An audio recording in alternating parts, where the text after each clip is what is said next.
What's going on, Reality After Show? We are back talking Squid Game. I am so excited for this podcast, but I have a very special guest joining me today. I have Julie, player 443 in the house. How are you? I'm good. Thank you so much for having me. I'm super excited.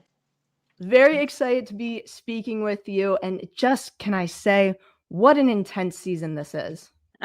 Oh my God. Yep. Intense. That's the word for this show for sure. It's crazy. It's all over the place, but that's all you can ask for a show such as this. But I want to dive right into, how did you get cast for this show? What made you want to do it? So, honestly, like when the whole series, right, like the series came out of Squid Games, I really wasn't, all about it, wasn't going to watch it. And then my daughter, who's 22, she's like, Mom, you have to watch this. It's your kind of show. You're going to love it. I'm like, all right, I'll give it a chance. And then next thing you know, like I find myself, on the treadmill crying and crying when they're showing like marbles. And I'm just like, oh my gosh, like I can, blah, blah, blah. And then all of a sudden I see that there's a reality show, season 1, of course. And I'm like, what? There's a reality show? This is going to be super cool. So I'm watching it and I'm like, of course, I'm thinking like, I can do that. I can do that, no problem, blah, blah, blah.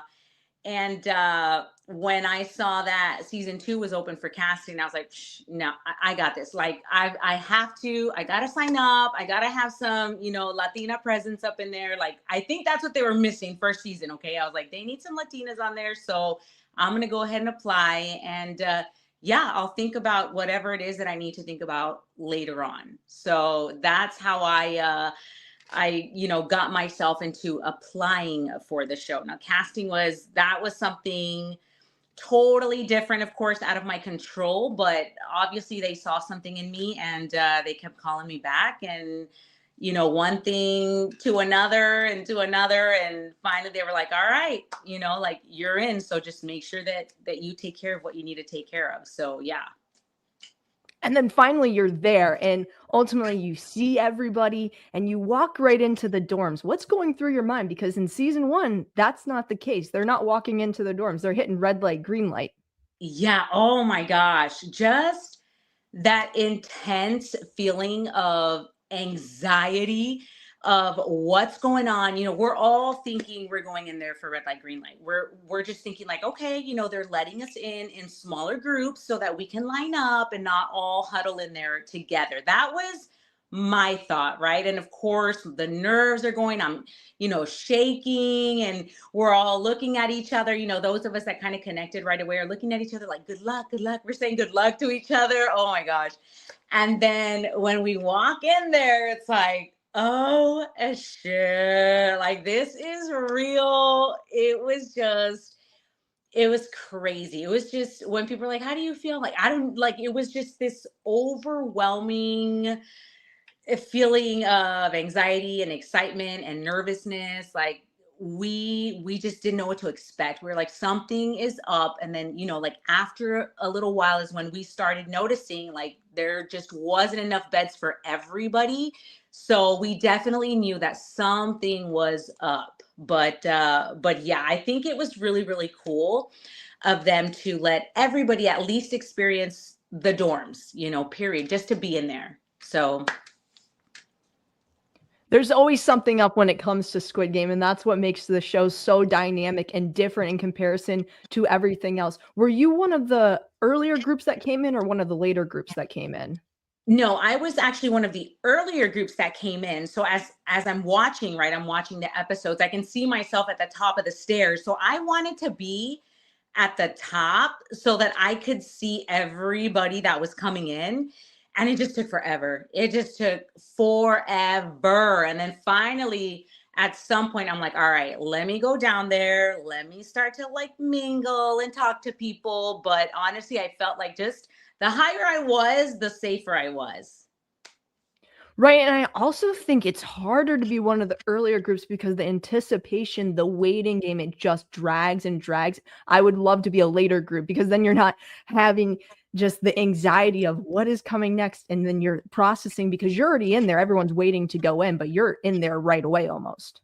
Right. Yeah, exactly. It's just a waiting game. That's basically all it is. And I just kind of feel like since we were an earlier group, there was just so many more people that we had to talk to, because it was like welcoming new people and, hey, where are you from? Where are you from? And it was just nonstop, just talking to people for hours and hours and hours. And I didn't think that was going to be that hard because I love to talk, but man, was it hard. It was hard.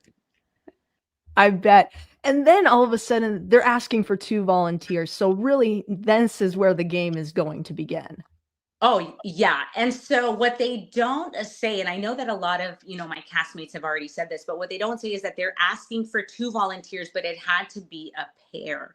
A pair of siblings or, father, daughter, whatnot. And we actually, like in our alliance, we had a pair of twins. And I just remember turning around and there's a scene where you see my buddy Olabanga, where he's just asking me, should they do it? Should they do it? And I'm telling him and I'm telling our twins, like, no, don't do it. Like, do not do it. Nothing good comes from this when you're volunteering for stuff. So do not do it whatsoever. So yeah, that was an intense moment for sure. Yeah, and now it all makes sense because you see Kurt and Zoe saying, Dad, Yeah. no, Dad, no. And so now you kind of get the full picture and circle when it comes to that. About how many twins were out there? Because I keep hearing there's a lot more twins that we didn't see. Oh, yeah. There was a lot more twins that you all didn't see that, of course, were eliminated in, the O room, but then you had Pentathlon where they didn't show, some twins getting, eliminated. I know someone from like Las Vegas, they were there. I talked to them. But yeah, there were several sets of twins that weren't even shown on the show, and married couples that come to find out I didn't even know they were married. I'm like, what? I mean, they could have fooled me. Seriously, like they could have probably gone all the way and nobody would have even known that they were married. It's hard because when we're viewing it, we don't know how many actual relationships are coming in with each other because we only get shown certain ones. So when I found out that there was way more twins, I said, where were the twins? I didn't see many of Yeah. them. No, yeah, I agree. I agree with you 100%. And to be honest with you, the twins 431 and 432, I think I said maybe 2 words to them the entire time that I was there. So it's like there's so many players there that you don't get to talk to everybody in that room. You really don't. You can't, and then also it leads to a little bit of suspicion because if you're seeing someone constantly walking around the room speaking to everybody, then who are they actually working with? Exactly. Yeah, no, exactly. Yeah. It makes it so much harder. So ultimately, you have to pick O or X. What made you go X? Oh my gosh. So I was gonna go, I'm not gonna lie, I was gonna go O, just because my husband's favorite color is blue. So I was like, you know what? I'm gonna stick to the blue color, whatnot. But then I saw that most of my alliance was sticking with X. And something within me was like, okay, like just go with X, just go with X. Most of your alliance is on there anyway. So if you need anything, they're going to be the ones to have your back. So honestly, that's why I stuck with X, even though it hurt to see some of our alliance on O, but like most of our alliance was already over here on X. So it just made sense for me to pick X. Right. It makes sense to stick with the alliance, stick with the group, what you know, because it's a risk either way. And people obviously know that going in. You just don't know what the correct group is going to be. But you get into your X room and everything's being explained. And then y'all are kind of deciding who's stepping up, who's leading. And y'all looked way less chaotic than the O's. You know what? Honestly, like I feel like it was less chaotic. And I know that there was a lot of drama going on in the O room from what I heard, right? From like our alliance, where they said there was a lot more drama that happened in the O room than what we saw, And yeah, our side was, I mean, pretty chill. There were a few people that kind of, spoke up about their ideas and but it wasn't anything like crazy. I feel like we all kind of listened. And I honestly, like me myself, I just kind of like stood back and watched it. Like I was just trying to pay attention to what, people were saying, who was doing what. And I know there was one player that gave an idea about something and, somebody was like, oh no, that's a bad idea. And then somebody else said, oh, what a great way to get yourself eliminated, like right off the bat. And I'm just thinking like, why would you say something like that? I Yeah. mean, at the beginning of the game, I mean, it just things like that were like getting to me, but I was the one that was actually paying attention to what everybody was kind of like saying and doing. So yeah. Your group ends up surviving a big, huge celebration, and then you're back in the dorm, and 431 shows up. What's running through your mind? Oh, it was not good. Again, I'm at the stairs. Like I'm at the stair. You see me on the little balcony, and it's myself and my girl Julia and my friend Eric. I mean, we're up there, and I hate that they don't show my commentary because I had pretty funny commentary, but it's like he's coming back, and I'm like looking at Julia, and I'm just like, this is not good. This is not good whatsoever. Like something's up. Something's really, really up, and I was right. I was right. And so, like I said, I tried to stay as far away from those two as I possibly could. Like, Exactly, because you don't want them approaching you because, as you said, you can tell the way they're walking around, something's going on. I think other people weren't as aware, but you were paying attention based on what you're saying, where you're sitting, your location, you have eyes, all areas. Oh, yeah, 100%. So, what people don't know about me, and again, Netflix let me know they weren't going to use my interview, which I was very upset about, by the way, but I'm retired law enforcement. And so I have done thousands and thousands and thousands of interviews, right? Where I just watch, or I'm the one asking all the questions and, body language and whatnot. And so I just stood up there and I was just watching. I would watch people, and just them two walking around, just the way that they were walking and whispering. Like it's one thing to walk around and like talk to people, but just the way that they were huddling by themselves, and one twin kept doing this and looking around, and I'm just like, oh my god, like this is not good. Like do not come talk to me, because I don't want any of that whatsoever. I'm not here, don't approach me mentality. I love it. Yeah, pretty much. Pretty much. Like anywhere they were, I'm like, heck no, dude, do not involve me in any of that. Cause yeah, and people like they'd come up to me and be like, they're actually really nice. And I'm like, no, like just trust me. You guys watch your back is all I'm saying, because I had some, alliances in there that were like, well, they're actually really cool. They actually talk to me and this and this. And nope. Mm-mm. No parts, none whatsoever. None. So they're walking around, they're trying to navigate who they're going to get eliminated from this game. For the first time ever, did you see or know about what player 107 had said to them about the whole yacht scenario, or did you see that for the first time on TV? So I saw that for the first time on TV as to why they eliminated her, which, okay, I mean, by all means, like, I don't think that that was a bad elimination. Like, okay, cool. Like, if that's your reasoning for eliminating somebody because they don't have a good reason as to what it is that they would do with the money, yeah, okay, I get it. There's a lot of people in there that, they have way better things that they're going to do with that money. So I can see that one. I definitely can. But I know that there were a lot of people saying, oh, she was so nice, this and this. And it was random. Like we were we knew it was them, but we're like, man, that was really random. Like we were just wondering if they did it just to kind of throw people off that it wasn't them. But yeah. What did you think about their decision to eliminate the twins? I didn't like it whatsoever. I didn't think, see those twins, they didn't even, how do I say it? And those were our twins. That's what I like to call them. I like to, Bryce and his brother. And I'm just like, I was salty. I was so salty. Cause they were so nice, like so sweet. They had good reasons as to why they wanted to use the money. And I just feel like it was, I don't know. I think they were just too scared to target somebody like Zoe and her dad.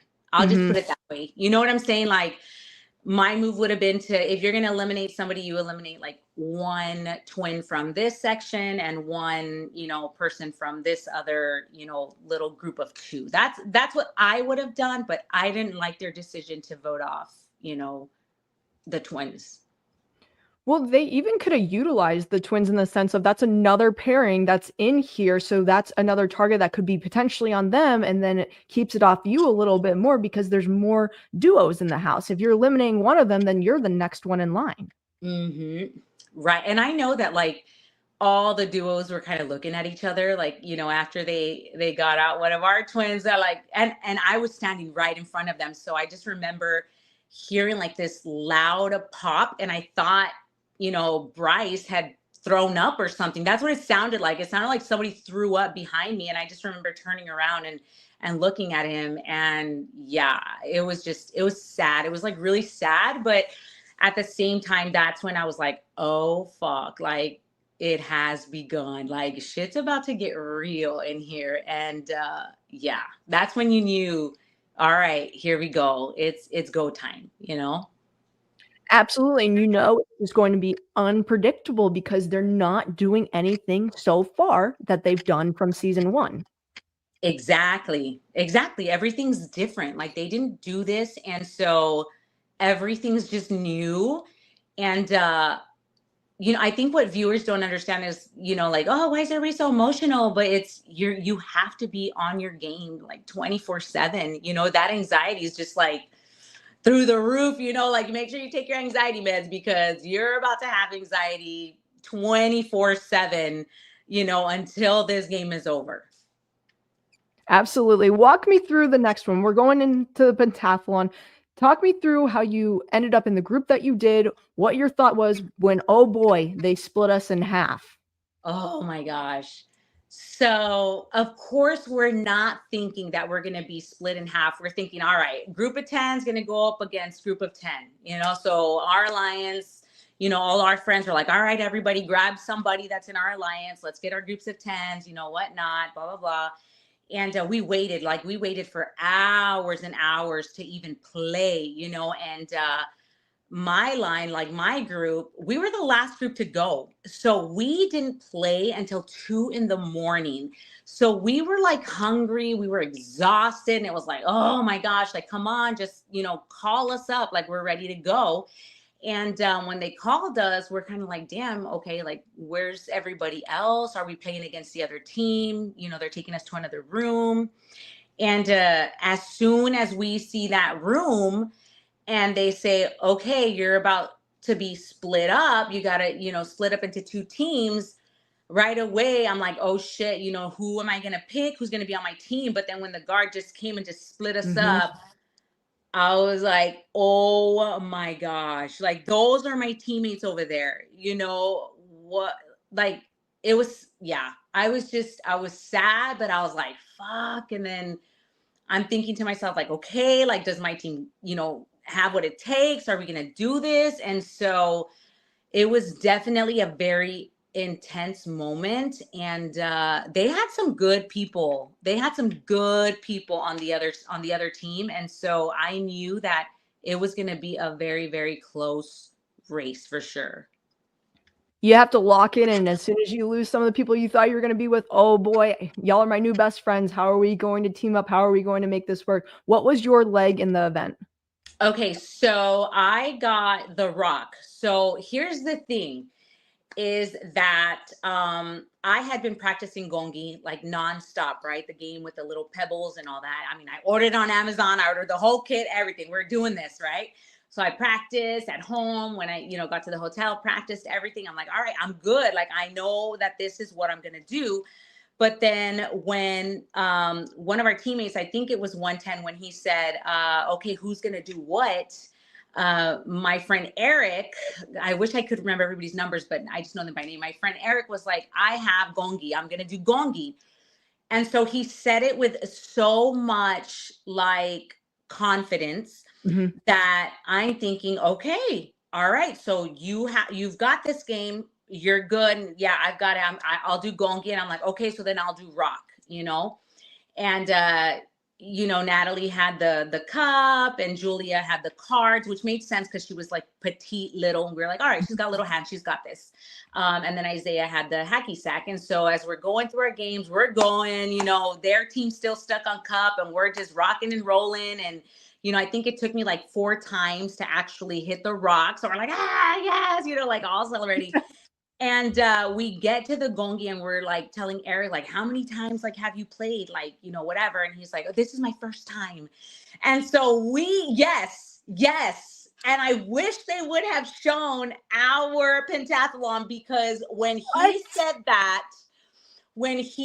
that, I turned around and I looked at Natalie. I looked at her and I said, we're done. I said, we're fucking done. I remember telling her and she's like, no, we've got this. And I'm like, we're done. We're fucking done. Like, he's never played before. So what is good? Like, I honestly, I was like, we're done completely 100%. There's no way, if he's never played before. And sure enough, like, he struggled.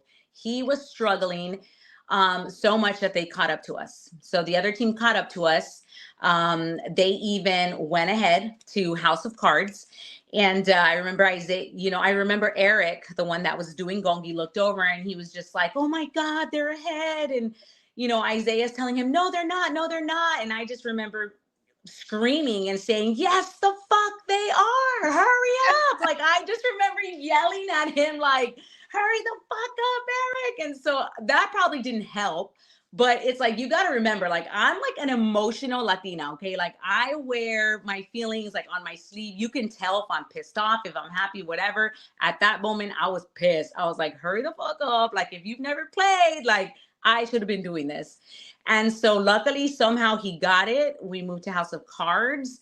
And then we moved on to a hacky sack, but they were also on the hacky sack. And we won by like 3 seconds. So it was just... Oh my gosh. I don't even know. I think I probably fell asleep that morning/night because my body was just so tired from the adrenaline and, all the emotions. So it was so intense. I can't believe they didn't show that. It was just so intense. I'm kind of surprised they didn't, because you won a photo finish. Yeah, I know. Like, the only time they showed our pentathlon was when they called out like the slowest players from each group, like each activity, I guess you could say, was when Eric, of course, he was the slowest player at gongi. So he was put up on stage. And when they called his number to go on stage, they showed us and you can just like see all of us, just kind of like talking to him or whatnot. But yeah, that's the only time that they showed it. And yeah, we all kind of wish they would have showed it more because it was very dramatic. Very. I know I'm jumping ahead a little bit, but I just want to get there since we're here. Did you vote to keep Eric? Did you vote to keep Eric or vote to eliminate? No, I voted to keep him, like 100%. I voted to keep him. Like, that's the thing is about me, is that I know in the end, if it was between myself and somebody in my alliance, I'm going to pick myself, right? But now, I don't think now was like the time to do something like that for me. Like, that wasn't my game plan. I'm trying to keep as many people in my alliance as I possibly can, just so that I can get, further into the game. And so and it wasn't just, Eric, it was also Jarrell. Jarrell was my boy also, and he was the slowest at the cup toss, whatever. And yeah, so I voted O, and a lot of our alliance voted O as well. So it is what it is. Some of our alliance voted X, and we weren't too happy about that. But I mean, everybody has a choice, I guess. They have their own mindset, and that's why I enjoy them bringing the vote aspect into this season. They're doing so well with having like the parallel from the drama and then bringing it into the challenge version of it, which I think is a really neat concept that they do. So how did you feel about the scratcher of it all when you saw that you had the option to take a scratcher or grab the food? Oh my God, that's so funny, because as soon as they brought the scratchers out, my family's watching, right? They're watching the episodes where I come out. right away they were like, you picked a scratcher, didn't you? You picked a scratcher. And I'm like, dude, yes, like of course I did. Like, hello, we play loteria, we like scratch offs, you know, like in my family, the Hispanic family, they'll all agree, we love bingo, we love scratch offs. And I was like, I'm gonna take a scratch off. Like, there's no way I'm gonna let this moment go. So I picked a scratch off, but I wish I would have been more at the front of the line, because every single scratch off that I wanted to pick, they were taking, you know. And so, well, I'm kind of glad I didn't pick the one that that one player picked where he got a disadvantage, because I was going to pick that one, but I'm glad he picked it. But Peters. I think it was Peter, Peters. yeah, Right? there you go. Yeah, yeah. And so I was like, all right, I'm good. I'm good with that. The donuts, I really wish I would have gotten that, because donuts are life for me. I love donuts 100%. So yeah, but yeah, I got coins. So yeah, I got coins in my scratch off. So it's a high risk, high reward depending on what you do receive out of it. But I always say with this type of game, if you don't take the risk, you have to at some point, right? at some point, I mean, at some point, you can't just like not take a risk. You know what I'm saying? I feel that, and that's kind of what upset me. Like, I got coins, other people that took the scratch off got coins. And so when we get to that boiler room and we have the chance to kind of put all our coins together and, you know, vote somebody out, because if you put our coins together, it would have been 10 coins. They were all kind of like, no, we're not ready. We're not ready to vote anybody out. And I'm thinking to myself, like, I'm ready. Like, you know, but I couldn't say anything, because then I think I'd look like a total asshole or something, being like, I'm ready to vote somebody out, you know, because then they'd be like, well, we're ready to vote you out because you're being an asshole. So I was like, oh, okay, yeah, well, then I'll just hold on to my coins. I was like, dude, I'm just going to hold on to these in case I get more coins later or something and I need them. But I was a little disappointed. I was like, yeah, I was ready, but Who would you have eliminated? one of the twins for sure. Yes. One of Okay. the twins for sure. Yeah. I was ready to just make that move. And yeah, it would have been one of them for sure. Talk to me about the boiler room, because I really thought it was quite interesting that they brought this component into the game, because you think when you're going to a vending machine, you're getting something good that comes out of it. That's a reward for you. Right. Yeah. So we didn't even know that there was a boiler room until like Ryan and Joan had, and Viper had gone in there and grabbed cookies or something, I guess, and brought it out and showed everybody cookies and, you know, who wants one? And of course, that's something I'm staying away from still.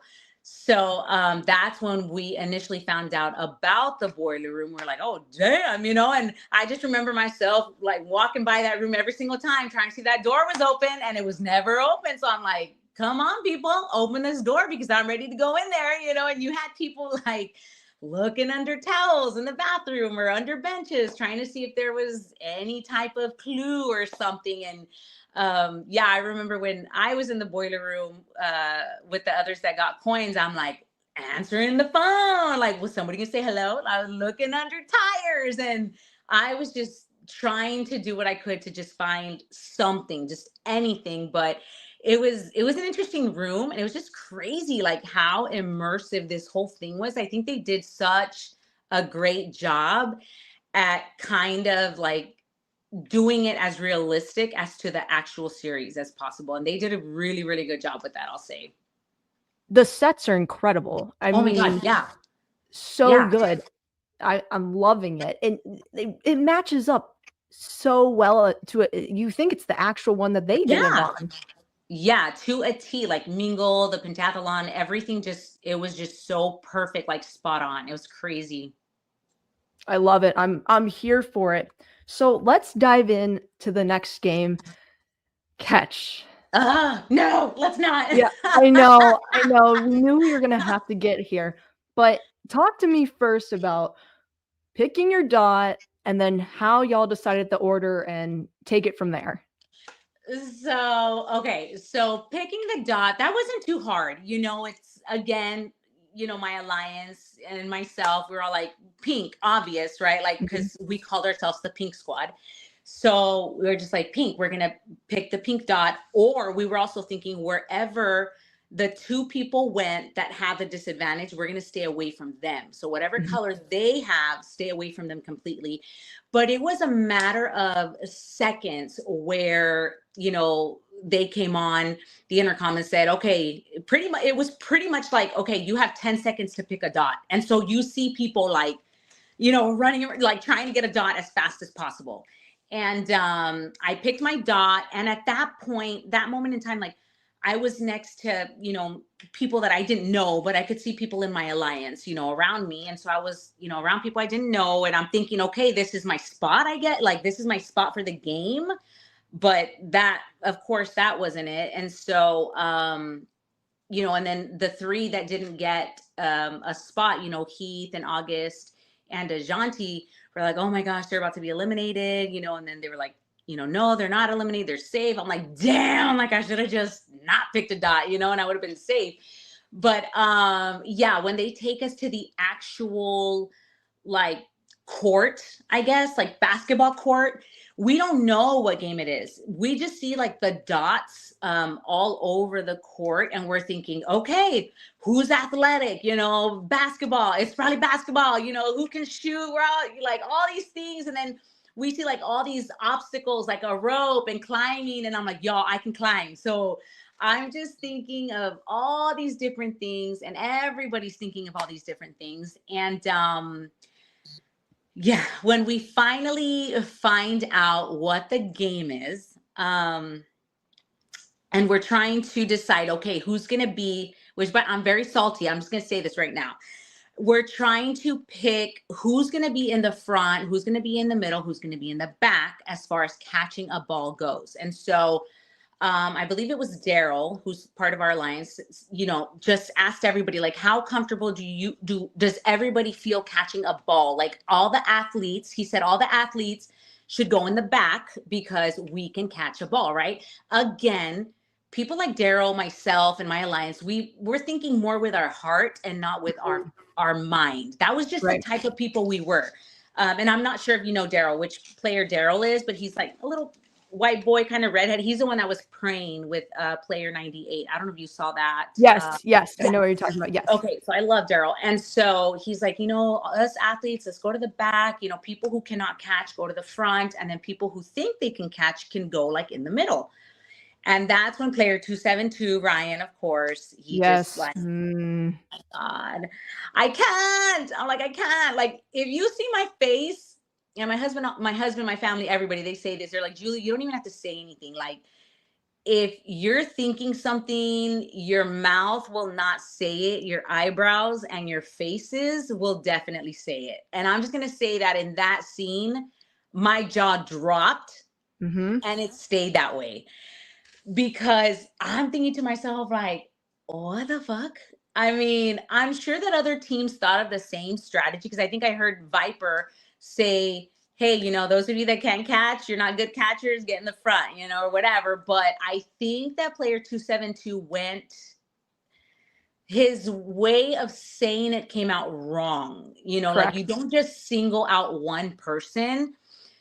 He should have at least said like, hey, like if you can't catch, say it now and we'll put you in the front. But instead he decided to single out Mark and say that they were going to judge Mark. And that's why Mark should be in the front. But what they don't show you, of course, is like it went on for a while. And Mark just left the room. Like he just left the room crying in tears. And before this, like I had conversations with Mark, and he's a good guy and, whatnot. And he got to know about my kids, and I got to know about him and his fiance and everything. And so we had conversations. And so when Mark left that room crying, everybody was kind of like, fuck, I mean, what's going to happen now? So then the production team puts us all in this quiet room where nobody could say a single word to each other. Like you had to be quiet. We were probably in there for about an hour and a half or 2 hours. So you can just feel this heaviness in the room because of what had just happened. Mark was in the bathroom crying still. And we were all kind of like out in the room, like knowing what was going on. And I'm sure that, 272 could feel everybody's eyeballs just looking at him like, what the fuck, like, now we're going into this game with this heavy ass feeling. And so as we're going back to the set, I just remember Mark telling me, hey, Julie, do you mind being in between myself and Ryan because I can't stand to look at the back of his head right now. Mhm. And so me, I'm like, yes, I will be in the middle of the two of you, of course, you know? And so if not, I would have been in front of Ryan, you know, because my girl Julia would have been right in front of me. And Mhm. so me and Julia were like this in the game. And that's how I ended up in between those two. And yeah, that's what I have to say about how I ended up in the middle. Jeez, I mean, that was just loaded right there. And two, we knew this. That was going to be my follow-up question. What did we not see? Because there's no way that was all everything because Yeah, it no. had to go on for, as you said, hours. Well, the commentary went on for like, I don't, and don't get me wrong, like Ryan's a good guy. He really Mhm. is. I just think he couldn't read the room, or he's one of those people that he can't read the room. Um, and I think that's what happened. We were all kind of like shocked, and it went on for a little bit too long until finally, you know, one of the players was like, hey, we're not going to do this. Like, let's stop singling people out. Like, y'all, we have to be smart and decide who's going to go where.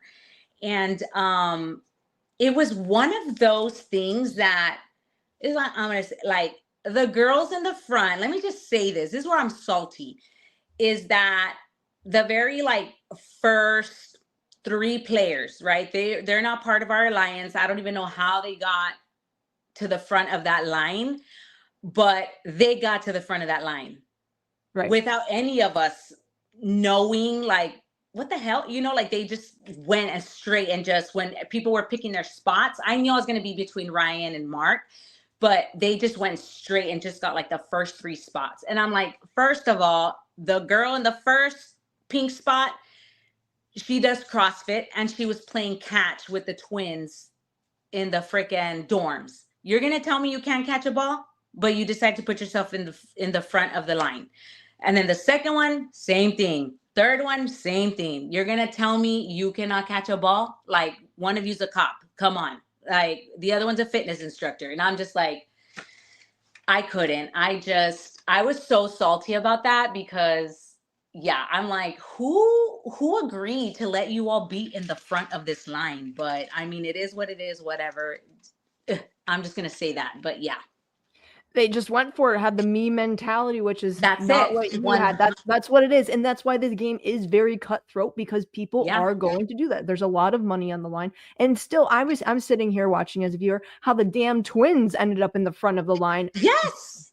Yes. And that right there, that's where I was like, what the fuck? Like, I guess how I say, like, we played with more heart, like myself and our alliance, because we were like, hey, like, if you can't throw, like, put yourself in the front. Like, we want to make sure that you get your chance, you know, just like us, you know, whatever. And that's why I put myself in the middle, because I'm like, dude, I can catch a ball. Like, I was like, I can catch a ball. If somebody's going to throw it to me from afar, like, I have confidence that I'm going to catch it. But these people that put themselves in the front and then, you know, put people that couldn't catch like in the middle towards the back, which they were then eliminated. I just think that that was selfish. And I remember in one of my interviews, production was like, so what do you think about the twins doing that? And I'm like, oh, I think they're selfish assholes. And then I just remember production saying, can you repeat that again? And I'm like, yeah, they're selfish assholes. Like, that's what I think of them. They're like, okay, thank you. I'm like, oh shit, they're about to show this shit on TV, you know? But I was like, but that's how I felt. Like, and like now looking back, of course, like how you say, you know, some people were all me. But I don't know if I could probably play that game, me towards the end, but I just don't think that I was ready. Like, I don't think I was ready for that. So yeah. It's always going to be a dilemma, and that's why they have specific people they do on the cast. You have the people that think with their heart, not always with their head. They have the emotions that come into play, and then you have the people, it's me, nobody else matters. Yeah. I don't care about anyone else. And not to say that which one is right or wrong. Right. It's just a mentality. It's how someone personally approaches the game and how they feel going into it and what they're choosing to say, okay, I'm okay with pushing this limit, but I'm not okay pushing that limit. Everyone's mindset's different. Right, exactly. And I know that like player 98, I think that's Natalie's number, I can't remember, but I know she got a lot of shit, and I know I gave her a lot of shit too in the game for some of the choices that she made, but I can't really like blame her for some of the choices that she made, I guess, because it's a game, and I know that Mhm. she said nobody promised me anything and I didn't promise anybody anything. So she's right. I mean, she went into that game and nobody promised her anything or whatever, but I still feel that if she would have just trusted in her alliance, which was us, that she could have gotten further in the game. So, yeah. It all comes down to the choices you make, and some people are just more intense players than others, and you're going to Yeah. see that. You get that even in sporting events. You have that one person on the team, they're just so invested, and it's not as though they're doing anything wrong per se. They are just wanting to win at all costs. Yeah, exactly.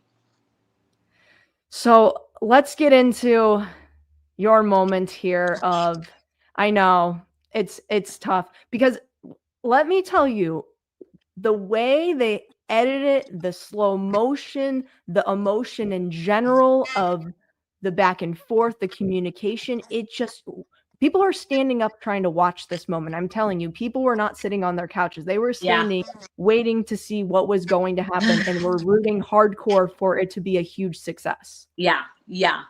Um, that right there, that was not acted out. That wasn't anything, like that was real. That was raw. You could hear a pin drop. I mean, it just felt like it was just myself and Mark. Like that's Mhm. it. And I just kept telling him like you can do this. Just it's like I was just trying to give him so many words of encouragement that I was like, look, dude, like this is your moment. And Mhm. that's what I was trying to do. I was just thinking to myself, like, he just had such a terrible experience about like being picked on and not being picked and all this sort of stuff that I was like, okay, dude, like this is your moment. I'm gonna throw it to you. You catch it, it's gonna be like glory. Okay, like glory. And I just could not throw him the ball, Yep. like not pick him because then he'd feel even worse. And besides, the other two players back here, they were further, and then the other player was Natalie, and I wasn't about to throw it to her, so I was just like, all right, like you've got this, Mark, you've got this. And so there was a lot of talking back and forth, and I think people, they were just hoping that he caught that ball, myself Mhm. included.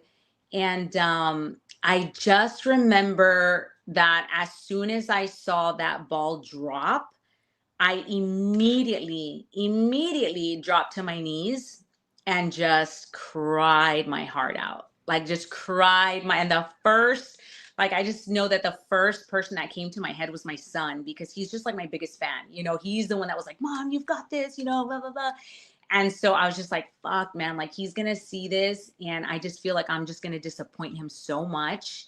And I hate that. I hate that feeling of disappointing my kids. So it was rough. It was rough. I couldn't stop crying. It was rough. So if I felt terrible, I can't even imagine how terrible Mark felt. So yeah.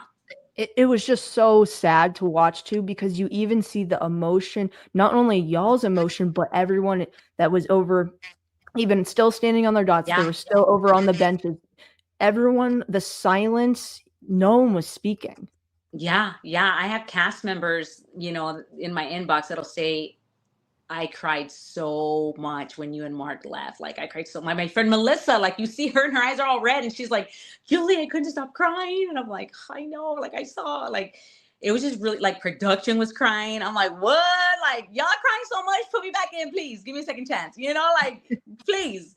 But yeah, they were crying, and one of them gave me a hug as I walked out the door, and she was like, you did so good. And I'm like, thank you so much. And so yeah, it's just it was so intense, and I was so exhausted after that. I was just so exhausted.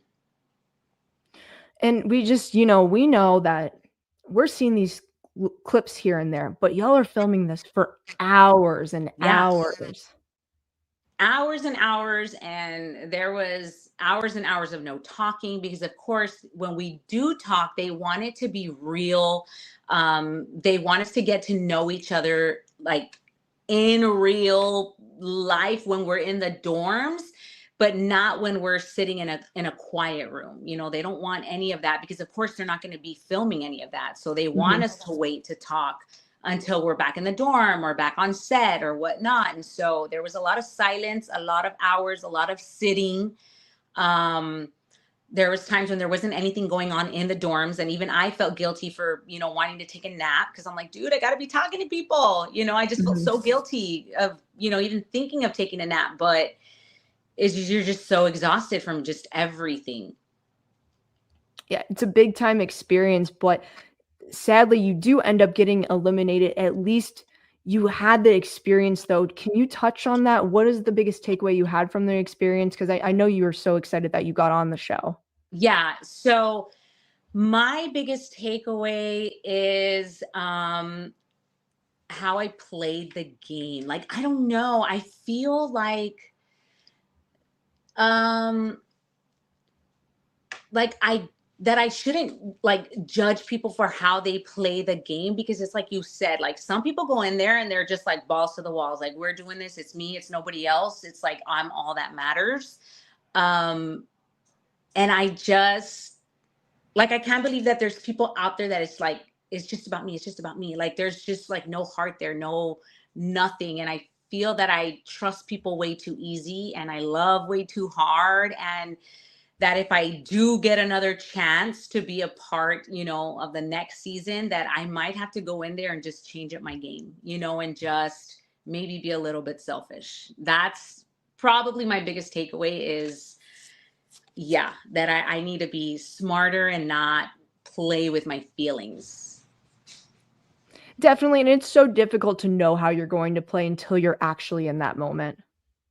Yeah, because you just don't know. Like, you don't know who you're going to connect with. You don't know who's going to betray you. You don't know, you know, who's talking like behind your back or what they have, you know, scheming or, you know, whatnot. I mean, I know there's, you know, people right now that I see that are still, you know, they haven't been eliminated and they're still on there on the show. And I'm just like, man, like I didn't say one word to that person. They didn't say one word to me. Like, and I probably could have really connected with that person. Like things could have been different. But again, you're just so like in this mindset of you want to stay as close to your alliance as you possibly can until the numbers dwindle down. And then you can start kind of, you know, getting to know more people.